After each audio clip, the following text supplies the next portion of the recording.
नमस्कार, city post में आपका स्वागत है। मैं हूं आपके साथ मुकेश कुमार सिंह। बिहार में स्वास्थ्य व्यवस्था का आलम क्या है, इसकी पोल पट्टी खोल रहा है एक सब इंस्पेक्टर। हम बात कर रहे हैं सहरसा की, जहां के एक सब इंस्पेक्टर एक जख्मी को लेकर के अस्पताल जाते हैं तो वहां का आलम ऐसा है कि वहां पर जो अनुसेवक हैं वे इलाज करते हुए मिलते हैं। निश्चित रूप से यह ऐसी खबर है, यह ऐसा दृश्य है जिसे देखकर सत्तासीनों की आंखें झुक जानी चाहिए, क्योंकि यह किसी पार्टी का नेता नहीं बल्कि एक सब इंस्पेक्टर है। हमारे साथ सिटी पोस्ट लाइव के एडिटर दीपक शर्मा जी हैं। दीपक जी, ये तो बहुत बड़ी बात है। लगातार हम लोग सुनते रहे हैं कि अनियमितता होती है, चाहे पीएमसीएच की बात करें या जिला अस्पताल की बात करें या ग्रामीण अस्पताल की। ये पोल पट्टी कोई नेता नहीं खोल रहे हैं, ये तो सब इंस्पेक्टर है, सरकार का ही मुलाजिम। यही बड़ा सवाल है कि अगर यह बात कोई विधायक कह रहा होता, विपक्ष का कोई नेता कह रहा होता तो सरकार कहते कि आरोप लगा रहा है, इसके राजनीतिक फायदे के लिए स्वास्थ्य व्यवस्था पर सवाल उठा रहा है। लेकिन अब सरकार क्या जवाब देगी? स्वास्थ्य विभाग के जो वरिष्ठ अधिकारी हैं वे क्या जवाब देंगे? स्वास्थ्य विभाग के वे अधिकारी जो सारे बिहारियों को चूतिया कहते हुए नज़र आते हैं, जिनके बारे में हम लोगों ने कल बात की थी, कि उन्हीं की जवाबदेही है ये। वो जो अधिकारी हैं महाराष्ट्र के, जो बिहार कैडर के हैं, उन्हीं की ये जवाबदेही है कि बिहार के सभी नीतीश रामचंद्र देवरे की बात कर रहे हैं। नीतीश रामचंद्र देवरे की बात कर रहे हैं। उन्हीं अधिकारी, उन्हीं अफसरों की ये जवाबदेही है, उनकी भी है कि पूरे बिहार के जो अस्पताल हैं उनमें दवाइयाँ मिले। अब हम आपको सुनाते हैं कि ये जो दारोगा हैं, जो सब इंस्पेक्टर हैं, वो क्या हाल बयां कर रहे हैं कि सहरसा के इस अस्पताल में क्या हाल है। और यह जो हाल बयां कर रहे हैं ये सिर्फ सहरसा के एक अस्पताल की बात नहीं है। इससे पता चलता है कि जिलों में, पूरे बिहार के जिलों में क्या हालात हैं। सामुदायिक स्वास्थ्य केंद्र बनवा इटेरी सहरसा है। अभी एक घटना घटी थी कि एक्सीडेंट हुआ था वहाँ पे, थोड़ा सा हसमंडल के पास। तो फोन किया कि ऐसा मैटर हुआ है। तो फर्स्ट एड के लिए हम लोग हॉस्पिटल में आए, यहाँ पे बनवा इटेरी में ट्रीटमेंट कराने के लिए। यहाँ पे कोई न डॉक्टर अवेलेबल है और नर्स अवेलेबल है, मतलब ओनली गार्ड अवेलेबल है। गार्ड के अलावा यहाँ पे कोई अवेलेबल नहीं है, कोई फैसिलिटी नहीं है, कोई सुविधा नहीं है। काफी देर इंतजार करने के बाद मतलब हम सब जगह कंप्लेन किए, 104 पे कंप्लेन किए, 102 पे एम्बुलेंस के लिए कॉल किए। उसके बाद पता नहीं कोई आया यहाँ पे। कौन था जी वो आया? आदेशपाल बोलते हैं उसको, पता नहीं, मुझे नहीं पता है वो कौन है। वो आकर के अपना जो भी कर रहा है यहाँ पे। अभी पता चला कि मेडिसिन भी अंदर में अवेलेबल नहीं है। अच्छा, अभी इलाज जो क्या है, आदेशपाल ही इलाज क्या है? मुझे नहीं पता है वो आदेशपाल है क्या, ये ग्रामीण लोग बताएंगे वो क्या है। तो नहीं पहचानते, फर्स्ट टाइम आया हुआ है, तो वही कर रहा है। तो इतना तो बुरा हाल है यहाँ का हॉस्पिटल का, बताइए। पुलिस भी परेशान है। हम लोग लगभग 2 घंटा से यहाँ पे खड़े हैं ना, 2 घंटे से हम लोग यहाँ पे खड़े हुए हैं। हमारी पूरी गाड़ी लगी हुई है यहाँ पे, फोर्स है, सब लोग है, ग्रामीण खड़े हुए हैं, लेकिन कोई रिस्पॉन्सिबिलिटी नहीं है। मैंने अपने स्तर से फोन करके एम्बुलेंस बुलाया हुआ है अभी, और इन लोगों को अभी यहाँ से भेजा जाएगा। अगर यहाँ से मतलब अभी तक 2 घंटा बीत चुका है और अभी तक डॉक्टर नहीं आया हुआ। इसी से समझिए कि क्या सिचुएशन है यहाँ की और क्या कंडीशन है यहाँ की। तो पेशेंट की क्या स्थिति है अभी? पेशेंट ठीक है, उसको बस चोट लगा हुआ है, गिरा हुआ था तो पैर में चोट लगा हुआ है, थोड़ा सा पैर कटा हुआ है एक लेडीज का। कोई एनएम भी आई क्या? बस और कुछ अब मुझे नहीं पता, एक लेडीज है। दीपक जी, निसंदेह यह चूंकि ग्रामीण इलाके में सरकार दावा करती रही है कि हम जो है डोर टू डोर जो है अब इलाज करने वाले हैं, और ऐसी प्रक्रिया शुरू भी हुई थी। हालिया दिनों की बात करिए ना, पीएमसीएच में जो घटना घटी यूट्यूबर मनीष कश्यप के साथ, तो तमाम तरह की जो मतलब कुव्यवस्था है अस्पतालों में, ये तो अब खुलकर दिख रही है। नहीं, देखिए, पीएमसीएच में तो फिर भी बेहतर हालात है ना इसके तुलना में। यहाँ देखिए, ये जो दारोगा बता रहे हैं ये तो डरावनी हालत है, क्योंकि ये कह रहे हैं कि हम जब घायल को अस्पताल में लेकर पहुँचते हैं तो अस्पताल में कोई नहीं है, कोई भी नहीं है। हम फ़ोन लगाते रहते हैं। सोचिए, एक दारोगा, एक सब इंस्पेक्टर बिहार सरकार का कह रहा है कि हम फ़ोन लगाते रहते हैं, कोई नहीं आता है। डॉक्टर को फ़ोन लगा रहे हैं, डॉक्टर आने के लिए तैयार नहीं है।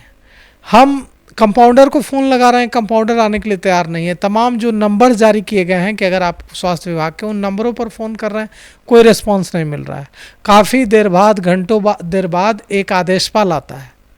वो आदेशपाल ही इलाज करना शुरू कर देता है। बताइए, आदेशपाल इलाज कर रहा है, चपरासी इलाज कर रहा है, क्या होगा उस मरीज का जिसका इलाज आदेशपाल चपरासी कर दे?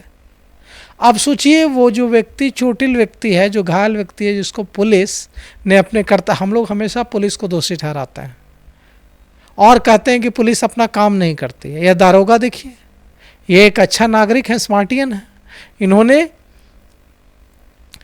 अपना कर्तव्य निभाया और लेकर पहुंचे एक घायल को अस्पताल।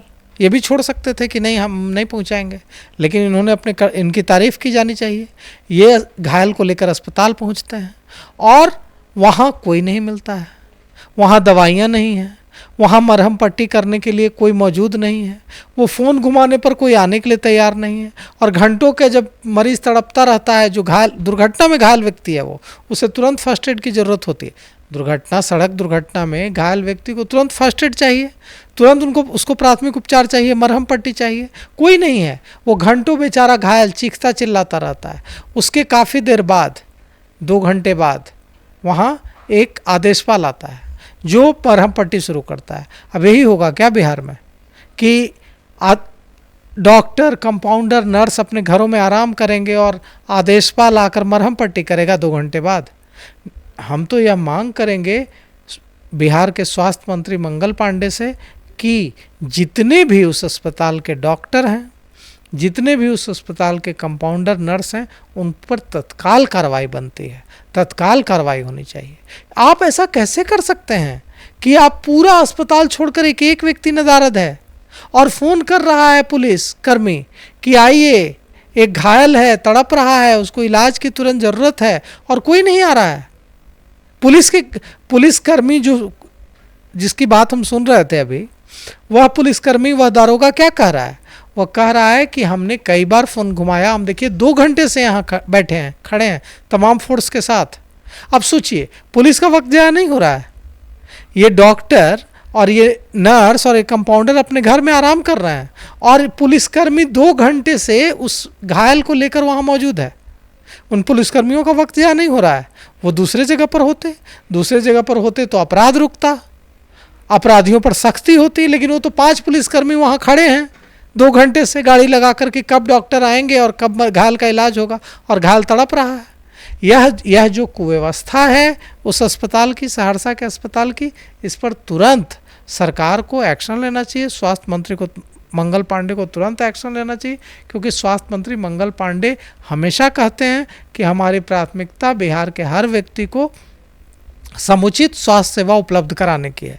तो निश्चित रूप से ऐसा मैसेज देना चाहिए इन लोग, ये जो गैर जिम्मेवार लोग हैं उस अस्पताल के, सहरसा के, कि हम ऐसी चीज़ों को टॉलरेट नहीं करेंगे। दीपक जी, एक बड़ा सवाल यह है कि 70 के दशक में अस्पताल में जितने मुलाजिम थे, जब मैं डॉक्टर की बात कर रहा हूँ, इसके अलावा और भी जो स्वास्थ्यकर्मी होते हैं, 70 के दशक में जो पोस्ट क्रिएट थे उसके आधे अभिकर्मी हैं। ये सवाल ही नहीं है, ये सारा सवाल गलत है, क्योंकि अगर आप वर्क कल्चर नहीं सुधारेंगे तो आप 20 नहीं 50 लोगों को भर दीजिए। अभी 20 लोग गायब हैं, फिर 50 लोग गायब रहेंगे। सवाल यह नहीं है कि वहाँ अगर एक आदमी की भी ड्यूटी थी उस ऐसा तो नहीं होगा कि पूरे अस्पताल में, सहरसा के उस अस्पताल में एक व्यक्ति की भी ड्यूटी नहीं लगी होगी उस समय। कोई ना कोई तो डॉक्टर होगा जिसकी ड्यूटी होगी वहाँ, कोई ना कोई तो कंपाउंडर नर्स होगा जिसकी ड्यूटी होगी वहाँ। वो कहाँ है? तो अगर 3 लोगों की ड्यूटी थी, 3 लोग गायब थे, तो 30 लोगों की ड्यूटी रहेगी तो 30 लोग गायब रहेंगे। तो सवाल ये नहीं है कि वहाँ लोग कम हैं, यह तो तब होता ना जब 3 लोग वहाँ मौजूद रहते, 30 घायल पहुँच जाते, इलाज में दिक्कत आती, तब हम लोग यह बात कहते। यहाँ तो सवाल है कि पूरा अस्पताल ही खाली है, अस्पताल में कोई है ही नहीं। पुलिसकर्मी घायल को लेकर अस्पताल जा रहे हैं और वहाँ से फ़ोन लगा रहे हैं कि डॉक्टर साहब बहुत तड़प रहा है, आइए, और वो बेचारा दारोगा 2 घंटे से खड़ा है और डॉक्टर आ नहीं रहा है, कंपाउंडर आ नहीं रहा है, नर्स आ नहीं रही है, और वो बेचारा परेशान है। पुलिसकर्मी अपने तमाम जो 4-5 पुलिसकर्मी हैं उनको गाड़ी लगाकर वहाँ खड़ा है कि ऐसे घायल को अकेले का ऐसे छोड़ के चले जाएं अस्पताल में। अब बताइए, अस्पताल में मतलब कितनी हास्यास्पद स्थिति है कि एक अस्पताल में पुलिसकर्मी घायल को छोड़कर जा नहीं पा रहा है, 2 घंटे बैठा हुआ है। क्यों? क्योंकि अस्पताल में कोई है ही नहीं। तो इससे बड़ा मानवता के खिलाफ अपराध नहीं हो सकता है। हम लोग बार बार पुलिसकर्मियों को टारगेट करते हैं, लेकिन यह पुलिसकर्मी देवदूत है जिसने आवाज़ उठाई है। अब हो सकता है इस पुलिसकर्मी पर ही कार्रवाई की मांग उठने लगे कि यह पुलिसकर्मी ने आवाज़ उठाई, लेकिन हम इस पुलिसकर्मी को सैल्यूट करते हैं कि यह पुलिसकर्मी, यह सब इंस्पेक्टर डरा नहीं। इस सब इंस्पेक्टर ने अपनी आवाज़ बुलंद की और दिखाया। पत्रकारों ने जब पूछा कि आप यहाँ क्या कर रहे हैं 2 घंटे से, तो उस पुलिसकर्मी ने कहा कि मैं एक घायल को, जो सड़क दुर्घटना में घायल हुआ, उसे लेकर अस्पताल आया, 2 घंटे से यहाँ हूँ, घायल को कैसे छोड़ दूँ उसके हालत पर, और कोई इलाज करने के लिए उपलब्ध नहीं है। अब अभी एक आदेशपाल आया है या क्या है, मैं तो पहचानता नहीं हूँ, स्थानीय लोग बोल रहे हैं कि वो चपरासी है, आदेशपाल है, अब बताइए वो क्या इलाज करेगा। देखिए दीपक जी, हमेशा पुलिस कटघरे में रही है और इस बार पुलिस के अधिकारी तमाम जो है स्वास्थ्य व्यवस्था को कटघरे में खड़ा कर रहे हैं।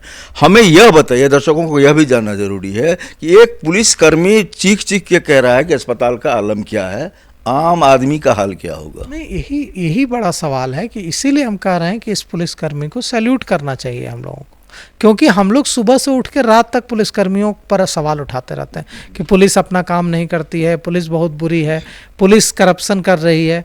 कम से कम कुछ कर तो रही है, ऐसे घर तो नहीं चली जा रही है। यह तो क्या हालत है बताइए। मतलब आप, यह तो मानवता के खिलाफ अपराध है ना, कि आप पूरा अस्पताल खाली छोड़कर तमाम लोग गायब हैं। कुर्सी टेबल है अस्पताल में, वो इलाज करेगा क्या? तो निश्चित रूप से यह जो है मानवता के खिलाफ अपराध है। आप डॉक्टर हैं, आप कंपाउंडर हैं, आप नर्स हैं, आपका काम साधारण काम नहीं है, छोटा मोटा काम नहीं है। आपका काम किसी की जिंदगी और मौत से जुड़ा हुआ काम है, आपको उसकी जिम्मेवारी समझनी होगी। और आप इस तरह से अगर अस्पताल से आप गायब हैं, पूरे के पूरे सारे के सारे लोग, और 2 घंटे तक फ़ोन करने के बाद भी कोई नहीं आ रहा है, तो सभ्य समाज में आप जैसे डॉक्टर्स, आप जैसे कंपाउंडर, आप जैसे नर्स की जगह नहीं है। आप ऐसे लोगों को बर्खास्त करके इनको जेल भेजा जाना चाहिए, क्योंकि आपकी इस लापरवाही और आपकी इस आलस वाले रवैये की वजह से किसी निर्दोष व्यक्ति की जान जा सकती है। तो देखा किस तरह से हमारे जो एडिटर हैं उन्होंने साफ किया, हुए दुखी भी नजर आ रहे हैं और मैं खुद दुखी हूं। और इस बार सवाल स्वास्थ्य व्यवस्था पर किसी नेता ने नहीं, किसी आम व्यक्ति ने नहीं, बल्कि खाकी ने जो है सवाल खड़ा किया है। और पूरा अस्पताल का जितना भी जो है आओ लश्कर, वो किसके लिए है, ये एक बड़ा सवाल छोड़ रहा है यह पूरा प्रकरण। तो आप भी इस हमारे डिबेट को देखिए और अपनी राय दीजिए कि अब सरकार जो है क्या जवाब देगी। सरकार का जो मुलाजिम है वही सवाल खड़े कर रहा है अस्पताल प्रबंधन को लेकर। इस डिबेट में इतना ही, लेकिन आप कहीं जाइएगा नहीं, आप लगातार बने रहिए सिटी पोस्ट के साथ। शुक्रिया।